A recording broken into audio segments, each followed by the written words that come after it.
was a machine gunner and my mate was a sniper, and we were waiting to go onto the roof to provide overwatch. And I always remember going into this compound, and I just had an eerie feeling that day. I remember thinking, we should not be out. It rained the night before. Why are we even here?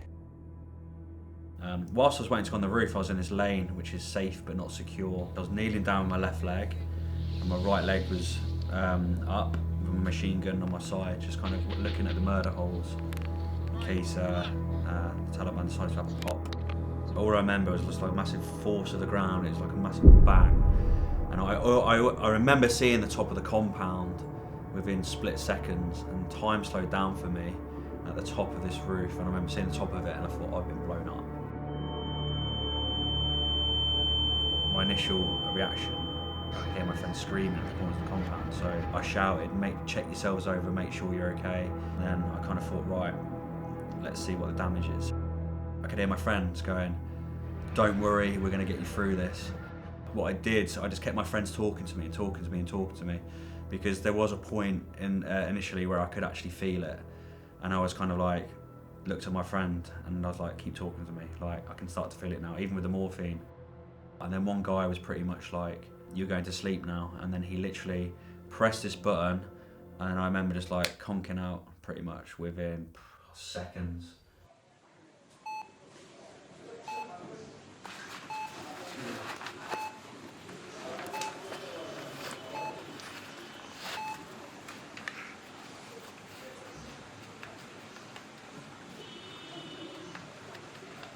And I woke up 5 days later in Birmingham, and I always remember this little Brummy lass like pops up and she's like, do you know where you are, mate? And I'm like, yeah, I'm in Afghanistan. No, you're not, you're in Birmingham. And I'm like, what the fuck am I doing here, you know? So I looked out and it's raining, and I'm like, oh yeah, okay, I'm back in England.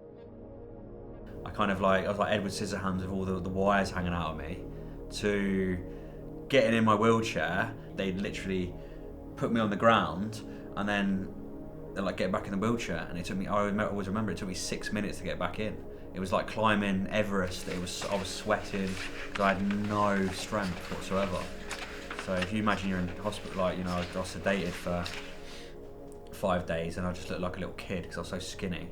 When I was at Headley Court as well, it was like RoboCop City. It was phenomenal. It was amazing. And see some of the guys, how they, you know, the guys who are blind, like missing 2 limbs, the way they could just get up and get on with life. And I was just thinking, God, I'm not even that bad. But that really pushed me as well. Like, if I didn't have my family, I think that would have affected me a lot more. I think I'd have been okay, but because I had that, you know, cushion, it was just phenomenal. And also just being with friends, being with colleagues, and just going from step by step, and it just gave me more. I think it gave me more drive because I was alive. But that was good. I was there for a year, then I was doing my outpatient stuff after that, and then I became a personal trainer for that after a while. And I did this for probably about a good 4 years. I was just like, God, I'm a bit bored now, like what else can I do? What course can I do? What can make me grow? Like, where can I get out of my comfort zone, you know? So that's why I did the motivational speaking. I couldn't really not get in my head, like people sit there and moan about stuff, and he used to just like kind of wind me up, and I thought, Luke, like, you need to, I think it'd be good for you because it will give you a bit more empathy, which it was naturally. I think that's probably more like a coping mechanism for me, because people are definitely interested, and people always go, oh, I bet you're really bored but telling the same story.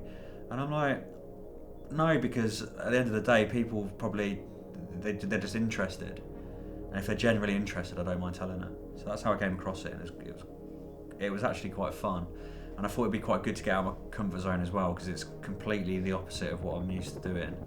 You know, you're kind of warming up and you're making silly faces and all that, and, you know, theatrical people, they're all smiling, they're all happy, and you get soldiers who are a bit like, yeah, all kind of types of characters really. So we're all different. It's good to like know that people are different, and people take time and get on with things differently.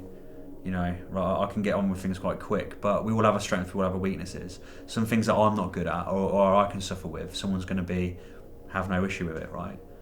So Yeah, I think I don't suffer with it because just getting on with it. Yeah, and just not thinking about it and accepting it. I think acceptance is a big one for me. I like to have that growth mindset and, you know, not just get comfortable. And I think that's why I didn't really settle when I got home, because I was kind of like, well, naturally you think, oh, I got injured, I should go home. I'll go home and set up a business. And that's what I did for a while. It was fun for a while. And then one day I was just like, oh, this is not enough. So I just jetted off. And then I've not looked back since. Literally, I was always travelling around the world. I was seeing different places, different people, meeting different cultures, meeting different people, making friends overseas from different countries, from Africa to America, to the Middle East, all around Europe. That's what I thank the army for, like kind of being a bit random. Like people will be like, oh, I'll meet you next week, and they're like ringing me like, where are you? And I'm like, I'm in Memphis. Like, what? And they're like, what have you been up to? And I'm like, well, I've done this, done that, done that, done that. I went out kayaking the other day with my mate. I went scuba diving, did fitness, done some work. I want to be on my deathbed, kind of looking back on life, thinking I've smashed it. I've done quite a lot for a one-legged guy. Probably not as much as when I had two legs, physically, but I've done a hell of a lot. More than most people, I'd say, able-bodied people, definitely. There becomes a stigma with disability as well.